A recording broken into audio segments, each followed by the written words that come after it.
विचारण्याचा प्रयत्न करताय हनुमंत पवार, मला आपल्याला विचारायचं आहे खरं तर महाविकास आघाडीमध्ये खरोखर बिघाडी आहे की आता एकला चलोरेचाच पर्याय प्रत्येक राजकीय पक्षाकडे शिल्लक आहे महाविकास आघाडीच्या? हनुमंतजी.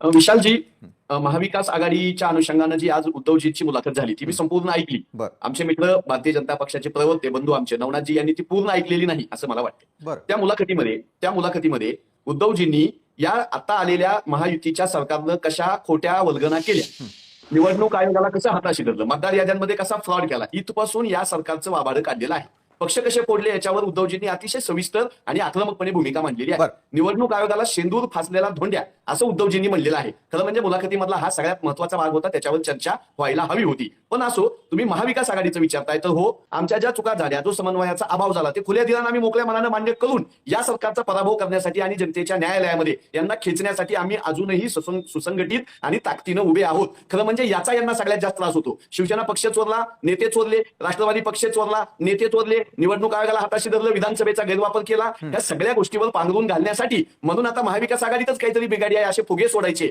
ज्यांनी संविधानावर हात ठेवून शपथ घेतलेली आहे ते तीन पक्ष काय करतात याच्यावरची चर्चा महाराष्ट्राला जास्त गरजेची आहे. ते तीन पक्ष एकमेकाच्या शिड्या एकमेकांना पुरवत आहेत, एकमेकाची कागदपत्र माध्यमांना पुरवत आहेत, एकमेकांना मारामारी करण्यामध्ये, एकमेकांच्या मंत्र्यांना आरोप करण्यामध्ये. एका मंत्र्याला तर घरी जावं लागलं यांच्या, एका मंत्र्यावर 13 आरोप झाले. आणि विधानसभेमध्ये अधिवेशनामध्ये जे आम्ही बघितलं की यांचे सुरेश धस साहेब यांच्यात सरकारवर आरोप करतायत, यांचे बबन लोणीकर साहेब यांच्यात सरकारचे वाबारे करतायत, यांचे गोपीचंद पडळकर आमदार यांचं सरकार SC/ST ओबीसीच्या आरक्षणावर डल्ला घालतंय असं सांगताय. त्यामुळे महाविकास आघाडीचं काय करायचं यासाठी महाविकास आघाडीचे नेते खंबीर आहेत. महायुतीनं आता आपण सरकार चालवताना किमान समन्वय असावा एवढी तरी खबरदारी घेतली तर महाराष्ट्रातल्या जनतेवर उपकार होतील.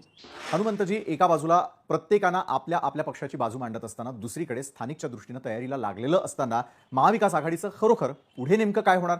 कारण एका बाजूला अनेक राजकीय पक्ष हे सत्तेमध्ये जाण्यासाठी तयारी दर्शवत असताना दुसरीकडे भाजपची रणनीती किंवा महायुतीची रणनीती तर आपल्याला सगळ्यांना समोर पाहायला मिळते. आपल्या रणनीतीचं काय? महाविकास आघाडीत या मुलाखतीनंतर आणखी एकबद्धता येणार, तुम्ही एकत्र होणार की मग एकला चलो रे पुन्हा एकदा? हनुमंतजी.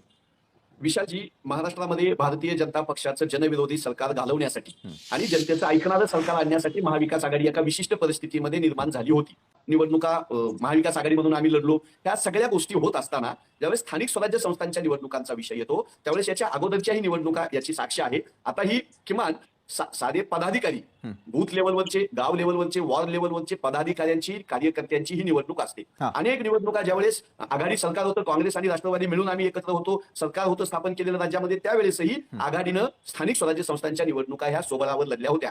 या निवडणुका कार्यकर्त्यांच्या असतात, पदाधिकाऱ्यांच्या असतात. स्थानिक लेवलला जिल्हा नेतृत्व असेल, शहराचं नेतृत्व असेल, त्यांना आघाडी युतीचे निर्णय दिलेले असतात. हर्षवर्धन दादा सपकाळ काँग्रेसचे प्रदेशाध्यक्ष त्यांनी ही स्पष्ट भूमिका मांडलेली आहे, अगदी 2 महिन्यापूर्वी मांडलेली आहे की स्थानिकच्या युनिटला आमचे अधिकार असतील. तिथं आपल्याला निवडून येण्याची गणितं आणि बाकीची वॉर्ड रचना, मतदारसंघाची समीकरणं याच्यावर निर्णय घेतले जातात. मात्र एक गोष्ट ठाम असेल की भारतीय जनता पक्षाच्या नेतृत्वाखाली जे 2 पळवलेले पक्ष आहेत या तिघांना मिळून जनतेची नाराजी जी विधानसभेला दाखवलेली आहे पण ती काउंट केली गेलेली नाही, त्याचा पुरावा तुम्हाला येत्या स्थानिक स्वराज्य संस्थांना मिळेल. आणि काँग्रेससह उद्धव ठाकरे साहेबांची शिवसेना आणि शरदचंद्रजी पवार गटाची राष्ट्रवादी या सरकारला तिथं जागा दाखवल्याशिवाय राहणार नाही असा विश्वास महाविकास आघाडीला आहेच आहे. बरोबर आहे. एका बाजूला तुम्ही एखादी मात्र हनुमंत पवार, जाता जाता एक अतिशय शेवटचा आणि महत्वाचा प्रश्न, कोण फुटणार कोण टिकणार?